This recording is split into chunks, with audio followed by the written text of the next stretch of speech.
Hier is 3 dinge wat mense glo oor testamente wat glad nie die waarheid is nie.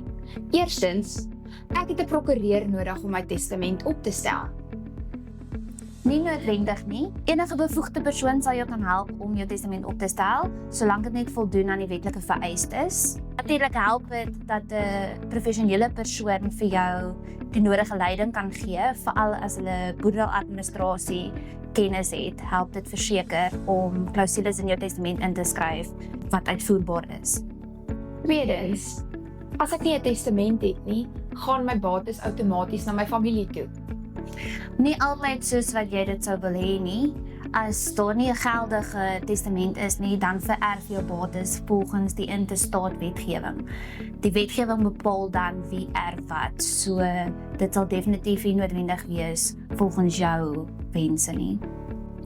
Derdens, ek het gemin of geen bates nie, so ek het nie 'n testament nodig nie. Selfs al het jy min bates, is 'n testament nog steeds belangrik. 'n Testament is jou wense ten opsigte van wanneer jy nie meer daar is nie. En dis 'n handleiding vir jou familie.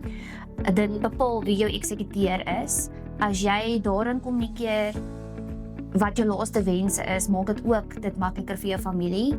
Wanneer dit kom by afsterwe, dis nie maklik om met jou familie oor dit te praat nie. So meeste van die tyd weet jou familie nie wat is jou laaste wense nie. Dis belangrik as jy minderjarige kinders het om ook te kommunikeer wie die voogde is van jou kinders. En 'n testament bied jou daai geleentheid om dit aan jou familie ook te kommunikeer. So, ons het tot die slotsom gekom. Moenie wag tot dit te laat is nie. Liefde is gelyk aan goeie beplanning.